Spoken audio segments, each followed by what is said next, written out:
আপনি মনে করছেন তাহলে যে মমতা বন্দ্যোপাধ্যায়ের মনেও মন্দির রয়েছে, তারও মনে তিনিও হিন্দুর জন্য উদ্দেশ্য? দিলীপ ঘোষেরা লড়াই করে তাকে হিন্দুত্ববাদী করেছে। আমার নেতারা সংকুচিত মানসিকতা থেকে ভাবছে আমার কি হবে। আরে মমতা ব্যানার্জি হিন্দু বিরোধী একজন, তাতে কোনো সন্দেহ নেই, কিন্তু এখন তো হিন্দু প্রো হিন্দু হয়ে গেছেন। কিছু হয়নি।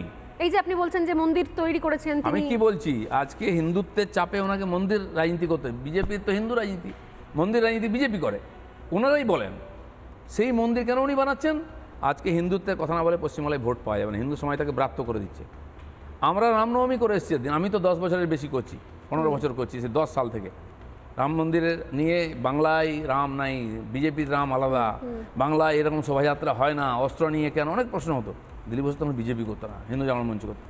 এই রামনবমী শোভাযাত্রা আমি শুরু করি, তখন ছোট ছিল, এখন হাজার হাজার হচ্ছে। আজকে মমতা ব্যানার্জির লোকেরাও রামনবমী শোভাযাত্রা করছে, রামের পুজো করছে। এর চেয়ে নৈতিক বিজয় কী হবে বিজেপির? আজ উনি রাতারাতি যদি করে দেন, তাকে মেনে নেবে হিন্দুপন্থী বলে? না, তাহলে আপনি সেই তার নৈতিক জয়ের ক্ষেত্রে আপনি সেই নৈতিক জয়ের প্রতিনিধি হিসেবে গিয়েছিলেন তাহলে দীঘা? আমি আমার নৈতিক জয় মনে করি এটা, যে মমতা ব্যানার্জিকে আমার ইস্যুতে নিয়ে এসি। যারা বুঝতে পারছে না হঠাৎ বিজেপি, তাদের অসুবিধা আছে। কিন্তু সেটা তো প্রকাশ্যে সুকান্ত মজুমদার বলছেন যেটা আমাদের স্ট্যান্ড ছিল না। মমতা ব্যানার্জিও তাই বলেছেন, আমরা রাম মন্দিরকে মানি না। তাদের রাম মন্দির হয়নি, পার্টিকে ঘোষণা করেছে, ছিল না কেন বলছেন? আমাদের স্ট্যান্ড নেই, আমরা যাবো না, পার্টি বলেছে? বলতে পারে বিজেপি কোনোদিন? সুকান্ত মজুমদার তারপর বলেছিলেন, পরে কেন বললেন? আমি ওনাকে চ্যালেঞ্জ করছি না, ভারতীয় জনতা পার্টি আমাকে এসে কেউ কেন বলেনি পার্টি? কারণ পার্টি এটা বলতে পারে না। ঠিক আছে, কেউ যাবে না যাবে, মানে অসমর্থিত হবে, তাকে আমরা যাচ্ছি না। আমার দম আছে, ভগবানের কাছে যাও, তাই গেছি। আমি কোনো দায় বাঁধি না, আমার গায়ে কাদা লেগে যাবে, আমি অমুক হয়ে যাব। যাদের রংটা কাঁচা না, তারা ভয় করে। দিলীপ ঘোষের একদম পাক্কা। মমতা ব্যানার্জিকে জিজ্ঞেস করুন, যে বুকে হাত দিয়ে বলুন দিলীপ ঘোষ টিএমসি করবে, উনি মাথা নাড়বেন, সম্ভব নয়।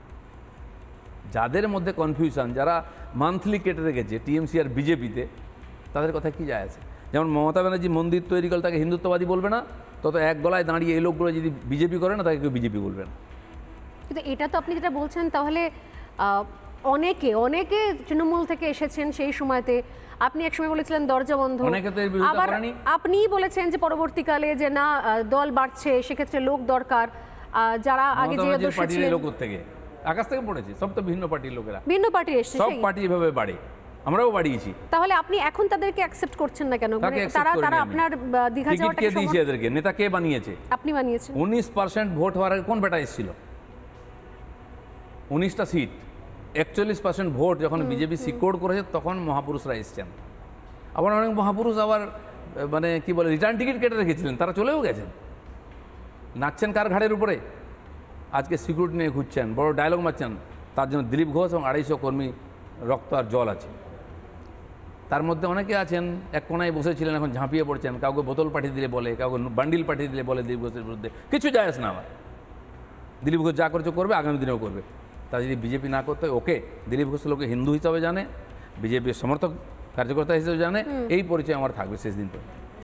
নানা ধরনের কন্টেন্ট দেখার জন্য লাইক করুন, শেয়ার করুন আমাদের ফেসবুক পেজ, সাবস্ক্রাইব করুন আমাদের ইউটিউব চ্যানেল। পাশাপাশি অন্যান্য ব্রেকিং নিউজের জন্য অবশ্যই চোখ রাখুন রিপাবলিক বাংলায়।